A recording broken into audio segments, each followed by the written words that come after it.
Hi guys, it's Becca, and I'm just going to show you today some of my organizing tips and ideas that I've gotten over the years to make scrapbooking easier and less stressful.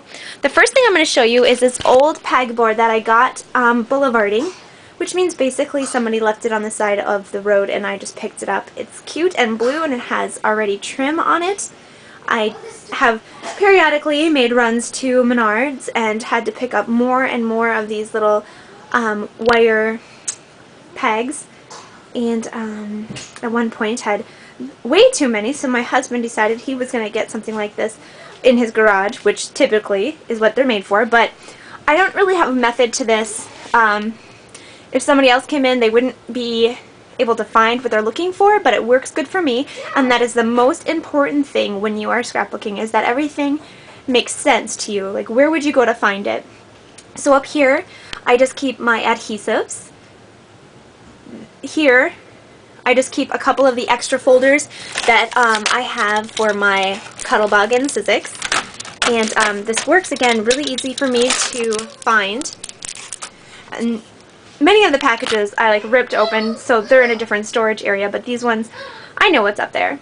And then just some Primas and ribbon, paper ribbon. Do not keep regular ribbon up here. Here are, again, I try to section it off so it makes sense, so they're all like together. More flowers, like here are all of my flowers that are in bags still. And some of my Heidi Swap stuff. Of course, larger stickers go on the bottom. And then it kind of goes up from there. And I've got some regular embellishments, like all of my brads that I don't really have an area to stick them. Just kind of go in here. I think I showed you in another one the eyelet situation. If you buy eyelets like this, it's not a permanent solution to storage for your eyelets, but I have a couple of eyelets already in a container for storage, so I will be putting that in there, but for the time this works well. So that is my pegboard. Okay, so this is just a spinny rack I showed in a haul a couple of weeks ago that I got at a rummage sale for 25 cents. I washed it, cleaned it up. It's really tall. It sits on top of my second workstation. And I just didn't know what I was going to do with it at the time when I got it, but now, since then, I have come up with this ingenious idea because I have lots of pictures and lots of different weekends or holidays that I don't... I like never organize my pictures enough because I have like 3 or 4 of each one to do layouts on that I print off, but they all tend to get into a huge bundle or huge stack, and before then I was just saving. I put them in this container and I just had pictures that I was going to use. So now this has become the box that I put pictures in that I've already used that I need to file away into my permanent picture storage. So these are already used ones. There's not very many in there right now. So this is what I did with it. Notice that these pictures fit perfectly, just 4x6 pictures fit perfectly in here. So that is what I've chosen to do with it. There are also these, which is, I want to buy a couple more of these, probably about a dozen more of these, because they actually look really nice and it's more of a long-term solution than having my pictures sit here for a couple months and get dusty until I get around to it. So I'm going to buy some more of these. Now, the brand that makes these are Crop Chopper or something like that, and they make these ones, and I have got 2 cases full of pictures once they've been archived, and this is just one of the boxes. Now the problem with the other brand that they had, which is RIS, they don't fit in this thing. So even though I really like the hard ones in here because they sit really nicely and look really nice, I'm going to have to use these ones, and they fit pretty good in there too. No chance of falling out or anything when I spin it. So that's what I chose to do with this, and this is my picture organization. So I hope you enjoyed that little tutorial. Of course not everybody's going to get one of these, but that just shows you that thinking outside the box can really be beneficial to you. And if you see something at a rummage sale that's really cheap and you think, oh, this could be used for something, pick it up, because this sat on my desk for probably, I think, 2 weeks, 3 weeks without, and I just thought, what in the world? I tried everything, you guys. I tried my ATG gun, I tried this, like storage for my stamps, and nothing was working, but yay, I was just sitting here the other day and thought, oh my gosh, I think that's going to work. So those are unused pictures and events that I need to scrapbook still. This is what I do with them before I need to go over here and organize them into my big storage containers. And the other one over there is just college stuff. It's already completely full. So I need to get another one of these. It looks like that one's almost full too. Anyways, so I hope you enjoyed that, and I will show you another organization next time. Alright guys, I'm going to show you how I organize my ribbon.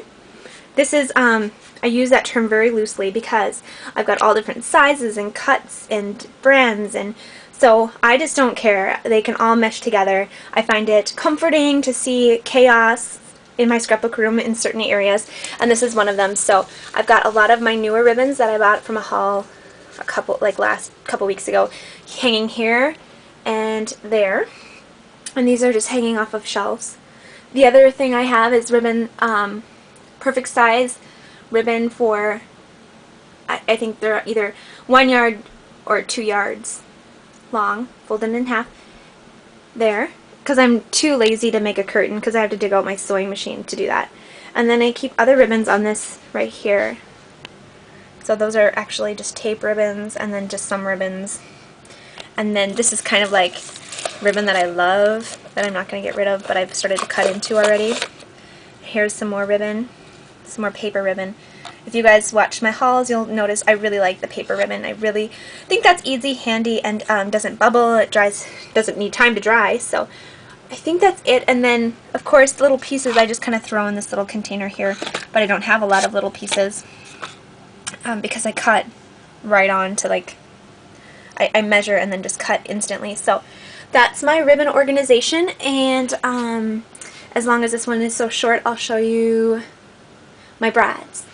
This is how I organize my brads. Not all of them came in these cute containers, so I have had to pick up containers, but you can see I try to keep them all color coordinated, and that makes it very handy. If you have an opportunity to buy brads in containers like this and pay a little bit more money for a collection, you guys, I strongly advise that, because eyelets are so messy and so hard to organize if you don't have a good system for it.